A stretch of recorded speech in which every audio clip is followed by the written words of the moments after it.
Hello everyone, this is Aryan from More Than Just a Game, and today we will take a look at how to implement a super speed superpower. Um, Basically, the superpower would be that the player could go and move as fast as we wanted to move. So the scale of the speed would be adjustable by you as the developer, or we can expose it to blueprints so it's also adjustable by the player. Uh, so the basic structure we're gonna follow is that we have a plugin. I've previously made a plugin in my project, and then inside the plugins source folder, I've made a folder called superpowers. This is actually made by Unreal as you create a plugin. So because I named my plugin superpowers, this folder is named superpowers. Then we have private and public folders, and then inside of them we again have a superpowers folder. This is the structure I'm following. If I want to add, I don't know, like character classes, game modes and all that, I would make them directly under the private and public directories. But for specifically for superpowers, I'm gonna make them under the superpowers folder. So these are some other superpowers. For now, I'm gonna name this Ultra Speed. I'm gonna make it both in here and then in here.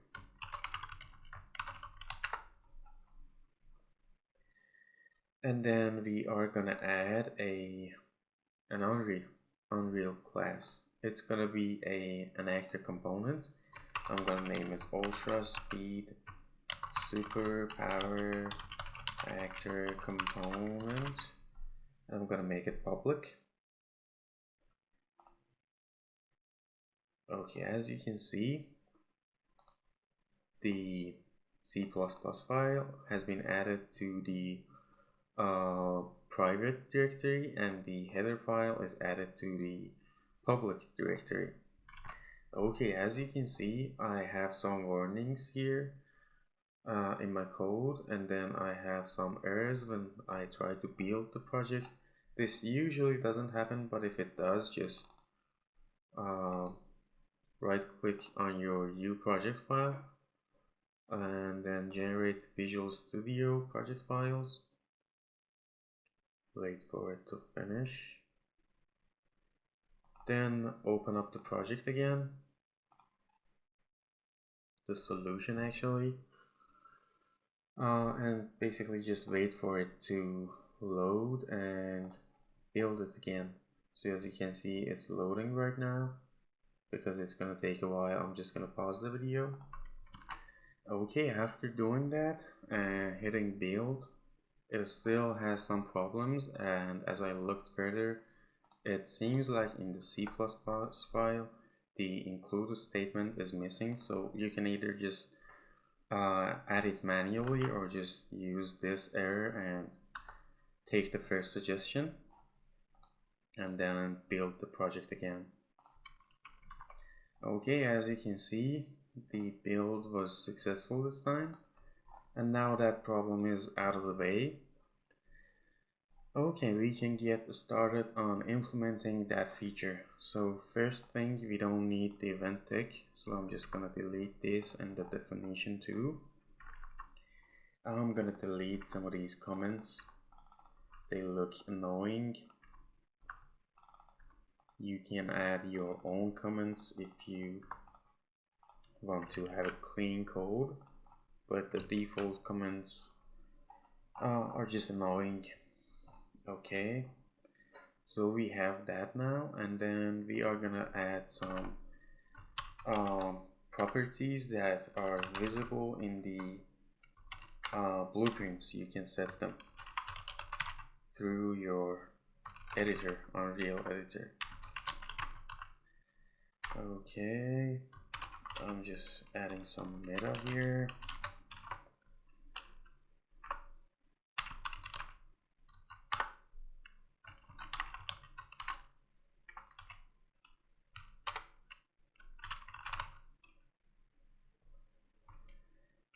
Okay.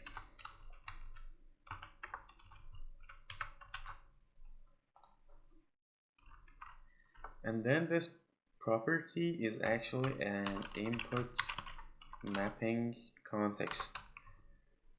So you need to include it. And then I'm gonna call it superpowers mapping context, and with an initial value of null pointer. If you don't see this in your suggestions and it cannot be included and all that, you are probably missing it right over here. In your build.cs, you need to add it to your dependency module names. You need to add enhanced input to your dependency module names. And if you don't know what it is, I suggest you watch some tutorial on enhanced input. It's basically a new input system that was released back with Unreal 4.27, and the previous approach was kind of deprecated. Okay, after the mapping context, we are gonna have input action. This is for our super speed action. This is also gonna be null pointer. And one more property, blueprint read write, because I may want to set it from the blueprints. And this is a float. Basically this defines how fast the movement of the player should be after this superpower is enabled. Okay, so these are what's exposed to the editor, and then we have some private methods and properties. So first thing, because this is an actor component that's going to be attached to my player character, we want to actually keep a reference to our character. I'm going to call this owner actor. We are going to have a function which is used for enabling the superpower. Then we have another one which is for disabling superpower. Then, because like I said, this is going to be replicated, fully replicated, supporting both listen server approach and dedicated server approach, we need some server functions, because adjustments like this to the character class needs to be done by the server. The clients should not do that. It's the server's duty to do that. So we say this function should run on the server, and we just, in case, we make it reliable, so we make sure that there's no hiccups or anything, we call the function server enable super speed. Then we are gonna add another, again, server and reliable, server disable super speed. Then lastly, when the super speed is applied, we want to apply that on the client's machines too. So we make a multicast function. We also make this reliable. We say multicast set player time dilation and it receives a time dilation of type float. If you don't know what time dilation is, don't worry, I'm gonna explain further on. So we just generate the definitions for these functions.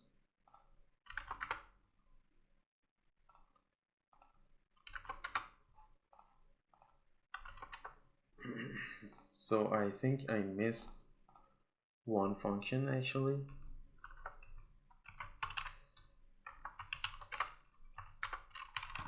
This is basically responsible for setting up players' input and assigning the buttons to the specific actions we want.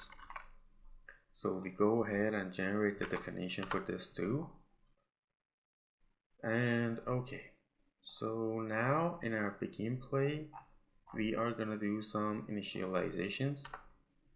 First thing, we are gonna populate the owner actor because this is an actor component.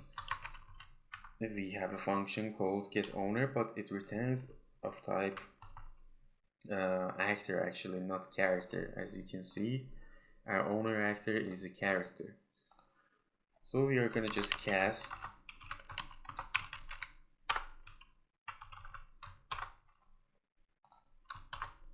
okay, and just to make sure that this is valid, and just in case you don't go ahead and attach this component to some other actor that is not a character, if the cast has failed, we return from the function and don't go further on. Okay, I'm gonna explain what I'm doing here after I finish writing the code.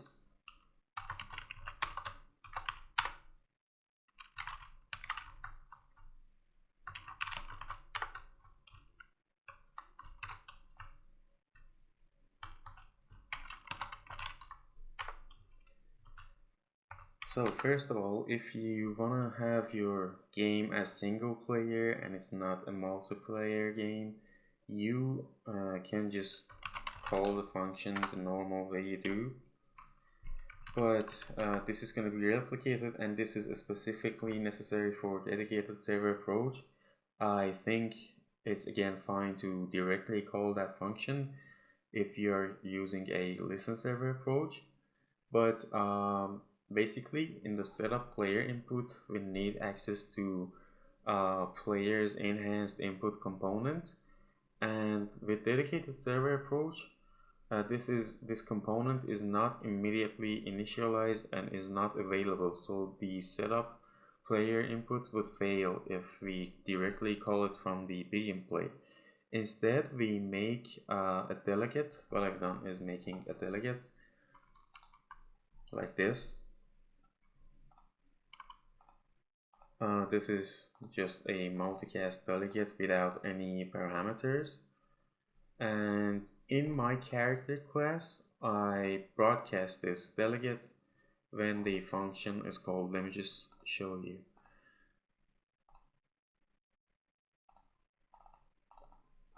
Okay, yeah, as you can see, in character class we have access to this override function. It's called setup player input component, and this overrided function is called whenever the input component becomes available.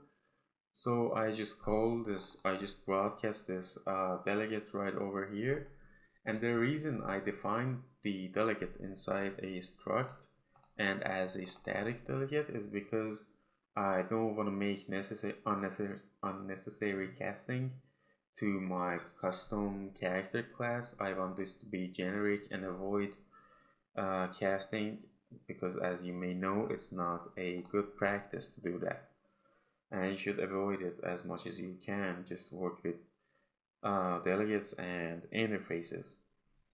Okay, so that's what this is about. And then inside our setup player input component and setup player input function, we are gonna do some stuff. So for starters, we are gonna get access to our player controller. We're gonna get called player controller, and we are gonna get it from the gameplay statics. It has a function called getPlayerController. We provide this as the word context object, and the player index is just 0. Just as safety measures, I'm gonna add these if statements here and there. So if if any of these variables are null, this doesn't crash the game or the engine, and it just returns from the function. Next thing, we want to get access to enhanced input local player subsystem. I'm gonna call it subsystem, and then get subsystem. This is just some standard code. You actually can find this from the example code that is automatically generated by Unreal if you select any of the templates and select the project to not be Blueprint and to be basically C++. So yeah, this is some standard code, most of it. Okay, again we add a safety measure here.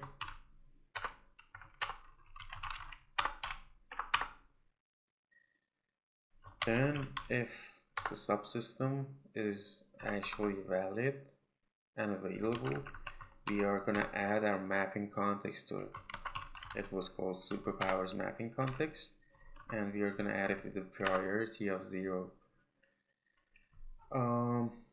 Next thing, just as an extra safety measure, you probably don't need to do it because you've done it here, but again, because we're gonna do some stuff with the owner actor, I'm gonna add that safety measure here too.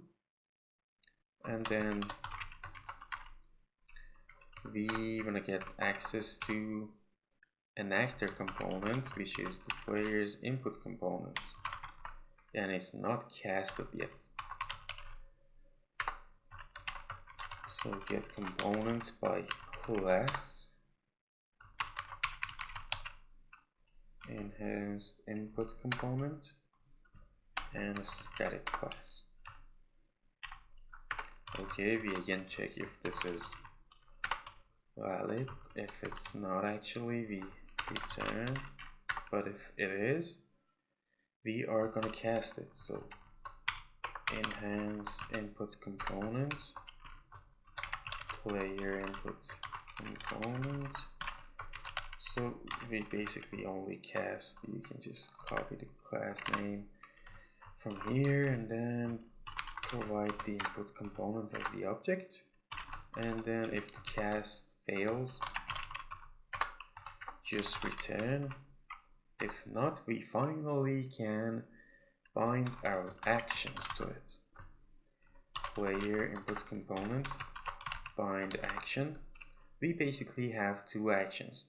Both of them are assigned to the super speed action, but one of them has a trigger event type of started.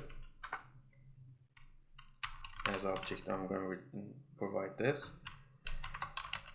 and then as the function, I'm gonna give a reference to enable super speed. And also make sure it's not like this. There are no parentheses. Okay, so like I said, there is another one. We have started and we have completed, and this is gonna be disabled. So what this does basically, as soon as the player holds down the button we assigned to this action, it starts enabling super speed, and as soon as the player lets go of that button, the trigger event type of completed gets called, and disable super speed is called. So super speed is only applied as long as the button is held down by the player.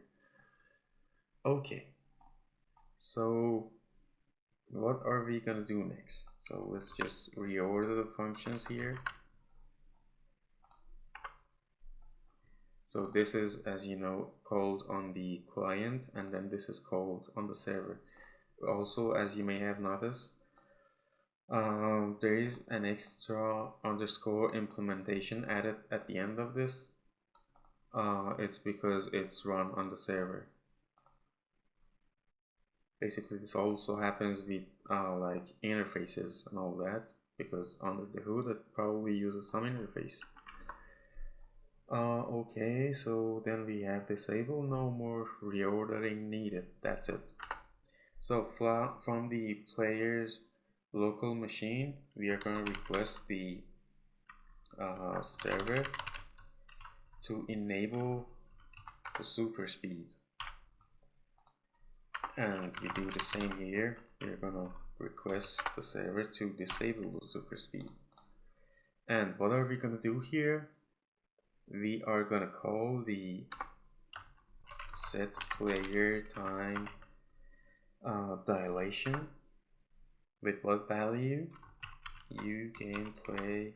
We basically gonna have a reference to the current global time dilation, and then we multiply it by the speed multiplier. So let me explain what this does. Basically, time dilation is set to 1 for all the actors by default.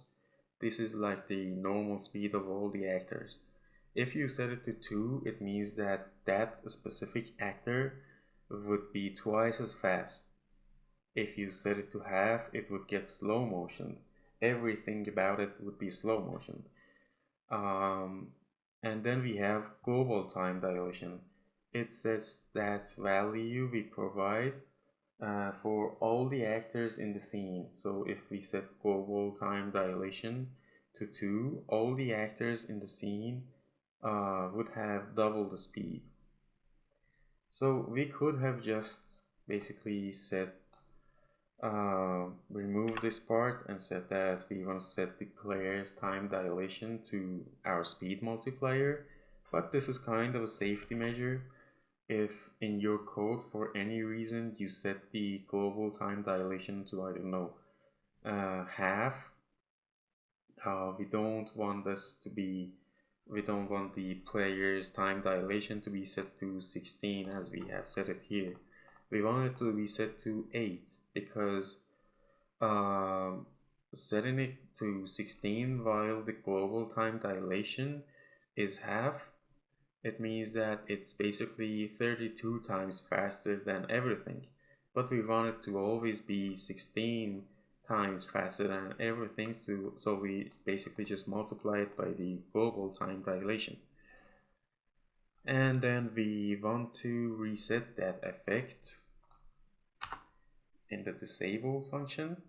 So we're basically just going to do this and then set whatever the global time dilation is for the actor.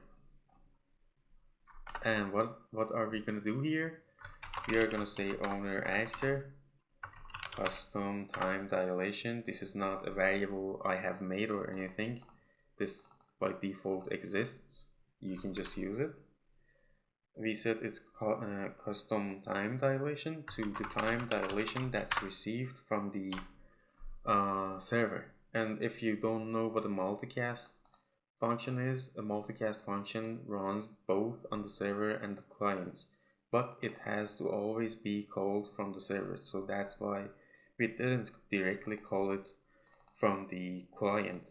We first requested the server, and the server then basically commanded this multicast function to be called. So yeah, that's about it for the super speed functionality. I'm just gonna build and wait for it to be built, and I'll be back. Okay, the build was a success, and now we are gonna set an input action. I have already set that up. Basically, you need to set 2 triggers. One is pressed, the other is released, because that's what we are using in the basically C++ code, and that's what we are binding to. And then we have our mapping context. Inside that, ignore the other ones. Okay, yeah, I think I actually haven't added that one yet. So you basically need to add a new mapping, and we give the super speed one to it, and then we assign some button. I'm gonna assign the 0 button, and we are basically done with these. And then we can add in our character class, we're gonna add the ultra speed superpower actor component. We are gonna give it the mapping context and the super speed input action. Then for testing, for a safety measure to be sure that this is as close as possible to an actually exported game, we are gonna set launch separate server to true, set this to play as client, and then set run under one process to false. Basically, these are the settings that would replicate using a dedicated server approach. And then we are gonna set this to 2 and then play as standalone. Okay, we are gonna give it a go.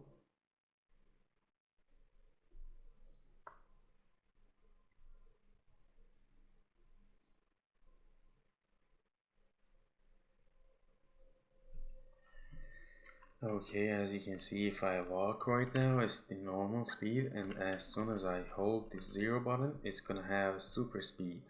And if I let go of it, it goes back to normal speed. Also, you may notice that there's some lag on the other screen. That's not an issue or bug or anything. This is basically because just the left screen, just the left window has the focus right now, and the right window is not focused. If you see me switch to that, this one runs smoothly and the left one has some lag. If these two run on different machines, that lag wouldn't exist anymore. So yeah, that's it about the super speed superpower. If you have any sort of questions, if you're confused about some parts of the code, feel free to ask us and have fun coding.